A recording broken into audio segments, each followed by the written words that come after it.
Video on பண்றா. Hi friends, பார்த்தீங்கன்னா ஒரு பாட்டு பாடணும். சிரிச்சு சிரிச்சு வந்தா சாச்சம்மா தேவி டோய். என்ன பாட்டு!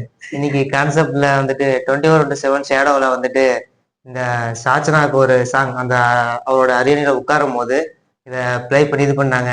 அது பார்க்கறக்கே படு சிரிப்பாக தான் இருந்துச்சு. எப்படி இருந்துச்சு? படு சிரிப்பா மோசமா இருந்தது. சாச்சனா வந்து ராணி கெட்டப்ப பார்க்க முடியல. அந்த அளவுக்கு வந்து ஆக்சுவலாக உண்மையை சொல்ல போனோம்னா சாச்சனா பண்ண கேரக்டருக்கும் அவன் பேசின விதங்களும் எதுவுமே செட் ஆகல. மரியாதை தர தெரியாதனமா ஒரு வார்த்தையை விட்டுட்டான். இல்ல எப்பயுமே நம்மளுக்கு பிக் பாஸ் இந்த கடந்த 7 சீசன்ல பாத்தீங்கன்னா வந்து இந்த ராஜா ராணி டாஸ்க் வந்து நான் சூப்பரா போகும். அதாவது நம்மளுக்கே அந்த விறுவிறுப்பா போகும். திருடுவாங்க, அதை கண்டுபிடிப்பாங்க, அந்த மாதிரிலாம் இருந்து. இந்த டைம் வந்து எதுக்கு வச்சாங்க இந்த டாஸ்க்கு அந்த மாதிரி ஆயிடுச்சு. பாத்தீங்கன்னா காலையில எந்திரிச்சோன்னா பாத்தீங்கன்னா நம்மளுக்கு வந்து என்ன நடந்ததுன்னா வந்து இது வச்சாங்க பல்லக்கு. பல்லக்கு வந்து 2 பேர், அதாவது ராஜா ராணி எங்க போறதா இருந்தா அந்த பல்லக்கு மூலியமா தான் போகணும்னு சொல்லியிருந்தாங்க. பாய்ஸ் டீம் போனோன்னே போய் பல்லக்கு எடுத்துட்டு வச்சுட்டாங்க அவங்களோட ஏரியால. இடம் போயிட்டாங்க. இவங்க வழக்கமா கொண்டு போய் வச்சுட்டாங்க. அதே கேர்ள் சைடு பண்ணணும் அப்படிங்கிறதுக்காக அது அவங்க ஏரியாக்குள்ள வந்துருச்சு. இதெல்லாம் ரூல்ஸ் சொல்லல, கரெக்டாக தான் பண்ணியிருக்காங்க. ஆனா கேர்ள் சைடு வந்து ராணி சைட்ல இருந்து வந்துட்டு அதெல்லாம் முடியாது, நீங்க பல்லாக்கு இருந்தாலும் கொண்டு வந்து வச்சே ஆகணும் அப்படின்றாங்க. அதாவது எடுத்த இடத்துலயே கொண்டு போய் வச்சாதான் நாங்க யூஸ் பண்ண முடியும்னு சொல்லுவாங்க. அப்ப பாத்தீங்கன்னா வந்து கேர்ள்ஸ் டீம்ல இருந்து எல்லாருமே உள்ள வந்துருவாங்க. அதாவது இந்த லைனை கிராஸ் பண்ணி வந்து அந்த இதை வந்து புடுங்க பார்ப்பாங்க. அப்ப வந்து தீபக் சொல்லுவாங்க, நீங்க உள்ள தாண்டி வந்தனால எனக்கு வந்து நீங்க வந்து ஒரு டாஸ்க் பண்ணி ஆகணும் அப்படின்னு சொல்லுவாங்க. டாஸ்க்னா ஆக்டிவிட்டி இல்லாம வார்த்தையவே சொன்னா போதும். ஆனா இந்த டைம் வந்து பாய்ஸ் டீம் பாத்தீங்கன்னா கேர்ள்ஸ் டீம் ஒரு பர்ஃபார்மன்ஸ் பண்ணவே விடல. அதாவது எல்லாமே பண்ணிட்டு நீங்களே எடுத்துக்கோங்க, அதாவது எல்லாமே இவங்களே பண்ணிக்கிறாங்க, பண்ணிட்டு வந்து நீங்க எடுத்துக்கோங்க. அதாவது போன டைம் வந்து ஈகோ பிரச்சனை சொல்லியிருப்பாங்க. அதனால இப்ப என்ன சொல்லியிருக்காங்க பாய்ஸ் டீம் என்ன பண்ணிருக்காங்கன்னு பாத்தீங்கன்னா, அதாவது எல்லா இதுவும் பண்ணிடுறாங்க, டாஸ்க் பண்ணிட்டு கடைசியா தான் அவங்க கிட்ட கேர்ள்ஸ் டீம் கிட்ட வந்து அந்த இதை வந்து கொடுக்குறாங்க. அந்த மாதிரி தான் போச்சு. அதுக்கு ஏன்னா அவங்க வந்து கேட்குறாங்க, ரூல்ஸை பிரேக் பண்ணிட்டாங்க, இவங்க டாஸ்க் கொடுத்தா அவங்க செய்ய முடியாதுன்னு சொல்லிடுறாங்க. அவங்க சைடில் வந்துட்டு அவங்க சில பொருளை எடுத்து வச்சுட்டு ஒரு விஷயம் பேசுறாங்க. பேசிட்டு இல்லை நான் பேசுவேன் அப்படி திருப்பி மாற்றி பேசுறாங்க. இந்த திருட்டுதானே அப்படியே கொண்டு போயிடுறாங்க. ஆனால் அவங்களும் பண்றாங்க தான். ஆனால் இருந்தாலும் ஒரு சில ஜென்யூனா பண்ணாங்களா. இது வெளியே எப்படி ப்ரொஜெக்ட் ஆகுதுன்னா, பிக் பாஸ் வந்துட்டு ஒரு ரியாலிட்டி ஷோவில் ஒன்று பண்றாங்க. அது வந்துட்டு ஒரு திருட்டுத்தனம், ஒரு போட்டின்னு வந்துட்டா திருட்டுத்தனம் பண்ணியாவது ஜெயிக்கணும் ஒரு மனப்பான்மையை வெளியே கொண்டு வர்றாங்களோ அப்படிங்கிற ஒரு இன்னொரு டாஸ்க் என்ன கொடுத்தாங்கன்னு பாத்தீங்கன்னா டைம். அதாவது ஒரு ஒரு 4 டைமா மதியானம் 1 மணி, அது கடைசி டாஸ்க் 5, 6 அந்த இது வந்து கரெக்டா சொல்லிட்டு இருக்கணும். அதாவது யார் சொல்லணும்னு பாத்தீங்கன்னா ராஜகுரு ராஜமாதா வந்து சொல்லணும், கரெக்டா சொல்லணும். அந்த டைமுக்கு வந்து அவங்க மட்டும் தனியா சொல்லணும்னு சொல்லியிருந்தாங்க. அது ஒரு பக்கம் வந்து சொல்லிட்டு இருந்தாங்க. யாருன்னு பாத்தீங்கன்னா ரயானும் வந்து பவித்ராவும் பண்ணிட்டு இருந்தாங்க அந்த இது. அந்த அப்புறம் அதுக்கு முன்னாடி பாத்தீங்கன்னா நம்மளுக்கு ஒரு டாஸ்க் ஒண்ணு கொடுத்துருந்தாங்க. அதாவது உள்ள ஆக்டிவிட்டி ஏரியால போய் நிறைய பொருள் வச்சிருக்காங்க. ஸ்பூனு, தர்பூசணி, பஞ்சு, அந்த மாதிரி எல்லாம் நிறைய இந்த உருளைக்கிழங்கு இந்த மாதிரி நிறைய வச்சு பிக் பாஸ் வந்து அந்த வெயிட் எவ்வளவுன்னு சொல்லுவாரு. ஒரு கிராம் வெயிட் சொன்னாருன்னா அது கரெக்டா எடுத்துட்டு போய் போட்டு அந்த கிராம் கொண்டு வரணும். அதை எப்படின்னா ஒரு வெயிட் சொல்லுவாங்க, வெயிட் மிஷின் வச்சிருக்காங்க. இவங்க வந்துட்டு ஒரு தோராயமா அவர் சொல்ற மதிப்போட இவங்களே கணிச்சு கொண்டு போய் எடுத்து போடணும். ஒரு 10 பொருள் அந்த மாதிரி ஒவ்வொன்றுக்கும் பிக் பாஸ் டாஸ்க் கொடுக்குறாங்க. அதோடைய எடுத்து போட எது பிக் பாஸ் சொன்ன எடையோட நியர்பை வருதோ அதோட ஆவரேஜ் எடுத்துக்கிறாங்க. சேம் இதே டாஸ்க்கு ஆண்கள் பெண்களும் 2 பேரும் பண்ண மாதிரி சொன்னாங்க. பண்ணிட்டு யாருடைய தோராய மதிப்பு வந்துட்டு பிக் பாஸ் சொன்ன வெயிட்டோட கம்மியா இருக்குதோ அவங்க வந்துட்டு வின்னரா அனௌன்ஸ் பண்ணாங்க.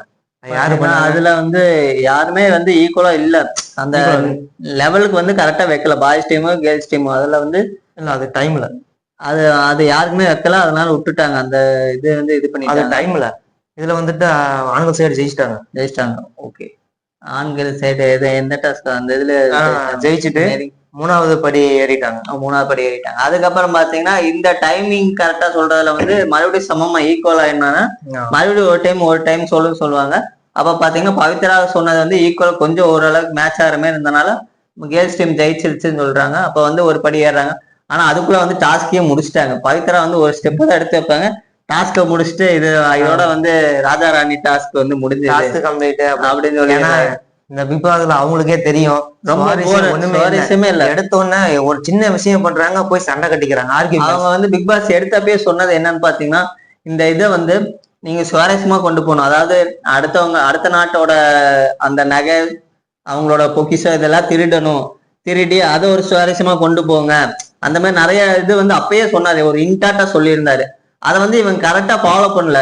கடைசி இது டாஸ்க்ல மூடி இவங்க போய் ஆக்டிவிட்டி ஏரியால வந்து பாய்ஸ் டீம் போய் விளையாடுறப்ப பாத்தீங்கன்னா, கேர்ள்ஸ் டீம்ல சாச்சனா இவங்கெல்லாம் போய் அவரோட சேரு அங்க இருந்த நகையெல்லாம் எடுத்துட்டு வந்து வச்சாங்க. ஆனா யாருக்கும் தெரியாம பண்ணாதான் அது ஒரு சுவாரஸ்யம் இருக்கு. எல்லாரும் இருக்கிறப்ப ஆண்கள் சைடு கொஞ்சம் கரெக்டா பண்ணியிருந்தாங்க, பெண்கள் சைடு மிஸ் பண்ணிட்டாங்க. விஷால் இவங்கெல்லாம் இருக்கிறப்பே வந்து திருட போறாங்க, அது வந்து கரெக்டா இருக்காது. அதாவது திருடணும்னா யாருக்குமே தெரியாம ஃபர்ஸ்ட் சீசன் உங்களுக்கு தெரியும், ஒரு வைரத்தை வந்து வச்சிருப்பாங்க வெளியே. அப்ப வந்து ஒரு குடும்பம் இருப்பாங்க, அந்த குடும்பத்துல யாரோ ஒருத்தங்க திருடா இருப்பாங்க, அவங்க வந்து எடுக்கணும். அப்ப வந்து சக்தி வந்து சூப்பரா பண்ணுவாரு. அவரு திருடிட்டு போய் ஒரு இடத்துல வச்சிருப்பாரு, அது கடைசி வரைக்கும் கண்டுபிடிக்காத மாதிரியே கொண்டு போவாரு. அந்த மாதிரி பண்ணவே இல்லை.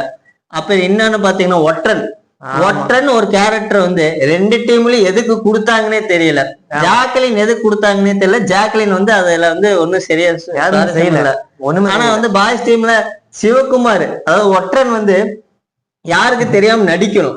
ஆனா பாத்தீங்கன்னா இவர் தான் ஒட்டன் வந்து பாய்ஸ் டீம் தெரியும். ஆனா இவங்க என்ன பண்ணிட்டாங்க, நம்ம வந்து யாருக்கு காட்டிக்க வேண்டாம், அவர் பாட்டு தனியா பர்ஃபார்மன்ஸ் பண்ணிட்டு போறாரு அப்படின்னு சொல்லி அவர் பாட்டு பண்ணிட்டே இருப்பாரு ஏதோ ஒண்ணு. ஆனா வந்து கடைசியில வந்து பாத்தீங்கன்னா நீங்க யாரு கண்டுபிடிக்கலன்னு சொல்லுவாரு அவரு சிவகுமார். சிவகுமார் அப்ப பாத்தீங்கன்னா வந்து பாய்ஸ் டீம்ல எல்லாம் சொல்லுவாங்க, நாங்க ஆல்ரெடி எங்களுக்கு தெரியும் நீங்க தான் ஒற்றன்னு, சரி நீங்க நடிச்சிட்டு போறீங்கன்னு சொல்லி எங்களுக்கு விட்டு கொடுத்தோம் அப்படின்னு சொல்றாங்க. இந்த பிக் பாஸ் வந்துட்டு இந்த ரோல் வந்துட்டு இந்த டாஸ்க் வந்துட்டு இந்த ராஜாராணி டாஸ்க்கை வந்துட்டு ரொம்ப மொக்கையா கொண்டு போனதால பிக் பாஸே ரூல்ஸ் எதை ஃபாலோ பண்ணல. பிக் பாஸ் ஒரு கண்டிஷன்ஸ் கொடுக்குறாங்க, அந்த கண்டிஷன்ஸ் இவங்க ஃபாலோவே பண்ணல. அவங்களா பிரேக் பண்ணிக்கிறாங்க, சண்டை கட்டிக்கிறாங்க, ஏதோ ஒண்ணு பண்ணிக்கிறாங்க. ஓவராலா இது சுவாரஸ்ய பத்தலங்களோட பிக் பாஸே முடிவு. ஆனா உண்மையான முடிச்சுட்டாங்க. இதுல இருக்கிறதே எனக்கு ரொம்ப பிடிச்ச கேரக்டர் பூங்குழலி. அதாவது நம்ம சௌந்தர்யா வந்து கேரக்டர் வந்து உண்மையா சூப்பரா இருந்தது. அதாவது நம்ம பொன்னியின் செல்வன்ல பூங்குழலி கேரக்டருக்கே வந்து ஏத்த மாதிரி கேரக்டர் வந்து நம்ம சௌந்தர்யா, அவங்களையே நடிக்க வச்சிருக்கலாம் போல, அந்த மாதிரி இருந்தாங்க. ஆனா பாத்தீங்கன்னா உங்களுக்கே தெரியும், நம்மளுக்கு தெரியும் சாச்சனா வந்து வீக்கெண்ட் ஆகுறப்பயே பாத்தீங்கன்னா சௌந்தர்யா டார்கெட் பண்ணிடணும். ஏன்னா சௌந்தர்யா டார்கெட் பண்ணிட்டாங்கன்னா எல்லாரும் டார்கெட் பண்ண ஆரம்பிச்சிருவாங்க சௌந்தர்யாவே. அப்ப வந்து நல்ல பேர் எடுத்துக்கலாம் வீக்கெண்ட்ல. நம்மளுக்கு தெரியும் இந்த வீக் வந்து சாச்சனா தான் எவிக்ட் ஆவாங்க. ஏன்னா சிவகுமார் வந்து நாமினேஷன் ஃப்ரீ பாஸ்ல இருந்து தப்பிச்சிட்டா, அப்படியே அது வாங்கினதுனால. இப்ப கடைசியா இருந்தது பாத்தீங்கன்னா சாச்சனாவும் தர்சிகா, அப்புறம் பாத்தீங்கன்னா இன்னொன்னு ஒருத்தங்க இருந்தாங்க. ஆனா இந்த தர்சிகாவும் சாச்சனாவும், அதாவது நம்மளுக்கு இன்னொரு அபிஷியல் எல்லாம் அன்னி அபிஷியலா வந்த நியூஸ் என்னன்னு பாத்தீங்கன்னா டபுள் எவிக்ஷன் வந்து இந்த வீக் இருக்குன்னு சொல்றாங்க. அதாவது 2 நபர் வந்துட்டு வெளியே போக வாய்ப்பு இருக்கு அப்படின்னு சொல்லியிருந்தாங்க. பாக்கலாம், இந்த வாரம் போற மாதிரி தான் சாச்சனாவோ தர்சிகாவோ போற வாய்ப்பு இருக்கு. ஆனா மேக்சிமம் வந்து சாச்சனா போறதா வாய்ப்பு. ஏன் சாச்சனா அப்படிங்கறத நாங்க ப்ரிப்பேர் பண்றோம்னா அவங்களுடைய பண்ண ஆக்டிவிட்டிஸ், அவங்களுடைய பர்ஃபார்மன்ஸ் இதுல ஒண்ணுமே இல்ல. இன்னைக்கு வந்த புறமா பாத்தீங்கன்னா கூட நம்ம சௌந்தர்யா வந்து அழுகவே வச்சுட்டாங்க. என்ன பேசுறாங்க, நீங்க ரொம்ப அறிவில்லையா அந்த மாதிரி ரொம்ப மட்டம் தட்டி பேசிட்டாங்க. இடையில இப்ப நடந்த டாஸ்க்லயே பாத்தீங்கன்னா தீபக்கே வாயை பொத்திட்டே இருங்க அப்படின்னு சொல்லுவாங்க, அதான் பொத்திட்டே இருங்க. ஆனா கடைசியில நாங்க பண்ணவே இல்லை, பண்ண முடிய மாதிரி நீங்க தான் எகத்தாலும் பேசுறீங்க அப்படின்னு எல்லாம் நிறைய லூஸ் டாக் வந்து விட்டுட்டாங்க சாச்சனா. அது வந்து கரெக்டான இது இல்ல, பர்ஃபார்மன்ஸே இல்லைன்னு சொல்லலாம் இந்த வாரம் சொல்ல போனா. நம்ம சௌந்தர்யா இன்னொரு ப்ரோமா பாத்தீங்கன்னா சௌந்தர்யா வந்து பாய்ஸ் டீம் எல்லாத்தையுமே வந்து ஃபயர் பண்ணிட்டாரு மொத்தமா, ட்ரோல்.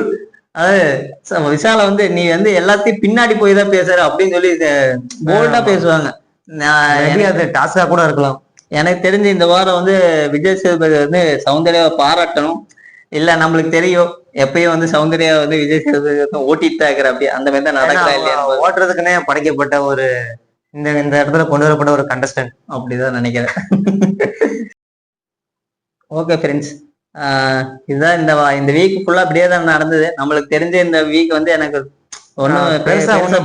ஒண்ணுமே இல்லை. பாப்போம் நெக்ஸ்ட் வீக் எப்படி போகுது. நம்ம இந்த எவிக்ஷன் கன்ஃபார்ம் லிஸ்டோட நாங்க அடுத்த வீடியோக்கு வரோம். டுமாரோ வரும். பை.